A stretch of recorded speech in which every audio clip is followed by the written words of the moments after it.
Hello and welcome to another video, and welcome to the penultimate Thomas Hardy book of the read-along. I can't believe that we're almost at the end. So we're reading all of Thomas Hardy's novels in publication order. There are 14 of them. We are up to novel number 13. Now, before I go any further, if you know your Thomas Hardy novels, you might be saying, but Jen, Jude the Obscure is novel number 13, and The Well-Beloved, which we're going to talk about in this video, is Thomas Hardy's final novel. Well, all right, I know, technically, but I've got some dates here because I always kind of forget. But The Well-Beloved was serialised in 1892, and then Jude the Obscure was serialised in 1894. It was published as a book in 1895. But The Well-Beloved, although it was serialised before Jude, was published as a book after Jude. So I think lots of people think of it as his final novel because it was published as a novel after Jude the Obscure, but it was serialised before. So that is the technicality which enables me to put this book at number 13 because I don't want to finish the read-along on this book. I'm going to give you in this introduction just a really quick plot summary. I'm going to talk about the complete lack of contemporary reviews. I will talk about adaptations, the usual thing, Misery School and all that. But I will explain a little bit more about kind of what I think of this book. But I'll do that at the end because I know that some people, they don't want to be put off. And some people have said that some of the contemporary reviews have put them off reading some of Hardy's novels. I'm sorry if that, if it had that effect on you. It's not my intention. I think everyone should read all of Hardy's novels, including this one, but I don't want to put anyone off. So if you are put off by any kind of negativity, I'll warn you when I'm about to do it, and then you can switch off. So this book, essentially, this is my only copy of it, I should start by saying that. So this is actually a Wordsworth Classics edition, and this actually contains 2 novels. So it is a very short novel. So if you are reading it, it's got that benefit that it is a very short novel. And this particular edition has The Well-Beloved and The Pursuit of the Well-Beloved, which is the serialised version, which I don't think had ever been published before, and I'm not sure is available in any other kind of complete edition. But they are slightly different from each other, apparently, because I've never actually read the serialised one because I couldn't bring myself to do it. But the essential plot is, I've forgotten his name, it's Jocelyn something. Let me look at my notes. Jocelyn Pearson, is it? Jocelyn something or other. What's his name? Pearston. See, I was very close. Jocelyn Pearston. It's about a man called Jocelyn Pearston, who's a sculptor. And this book goes over 40 years. And essentially what he is doing is he is looking for the well-beloved, who is a woman who is beloved greatly by him. He finds it in someone, but then that love goes away and he basically spends the rest of his life in pursuit of the well-beloved. Which was the serialised title.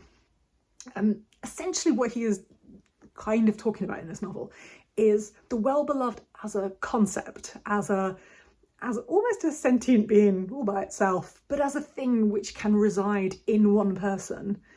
And then things happen and the well-beloved kind of moves from that person almost as a spirit. He doesn't explain it like this in the book, but this is my interpretation. It kind of goes from this person into another person. And that is how come it goes from the woman he loves into her daughter. It explains that on the back. It's not really a spoiler. Okay, I had a look for contemporary reviews. I couldn't find any. There was none. I couldn't find any. I did my usual extensive trawl. These videos take, they're only really short 5 or 10 minute videos, but I spend a lot of time and I spent about half a day looking for reviews.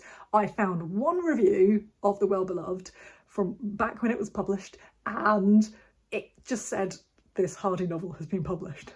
It's fine. It wasn't really very insightful and I don't have anything to report. So that's a real shame because I really kind of want to know what people thought of this book and I want to know from people who actually like it. So adaptations, there have been none. Audiobooks, I've never listened to this on audio. I didn't even know there was one, but I found one on my library, which is narrated by Leighton Pugh, I have no idea if it's any good. If you have listened to an audiobook, let me know in the comments below. In terms of the misery scale of this book, I don't know, maybe a 2 or a 3. I don't think it's very miserable, certainly not compared to some of the others that we're reading around this book, but it's kind of middling, I'd say. Oh, it has a kind of air of misery, like many Hardy novels, but there isn't anything, I don't think, horrific. And it isn't like a misery that seeps into your pores. So I think about a 2 or a 3, I think would be fair. Okay, so you can turn off now if you don't want any kind of negativity whatsoever, but if you'd like to hear me be salty about a book, which I very rarely am, except when the author is dead. This book. I know many people who have read The Well-Beloved. I say many, like a handful. And all of those people, I think, are Hardy fans. Because I don't know why you would read this book if you weren't a Hardy fan, or you were being forced to by some read-along, by some YouTuber who's convinced you to read all of Thomas Hardy's books, and you feel like, because you're a completionist, you have to do it, and I'm so sorry. I won't hold it against you, no one will if you don't read this. But all the people I know who've read it are Thomas Hardy fans, and that's why they're reading it. And so I really wonder if you come at this book as someone who's not a Hardy fan. So if you're, I know there are some people on this read along who are just reading because they've never read any Hardy and they haven't necessarily enjoyed a lot of the books that we've read.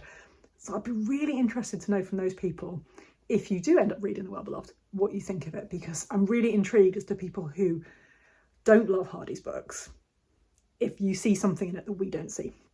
Because everyone I know who's read it, it's not just that they don't like it in a kind of, I thought it was okay, or I thought it was fine, or I don't really care for it.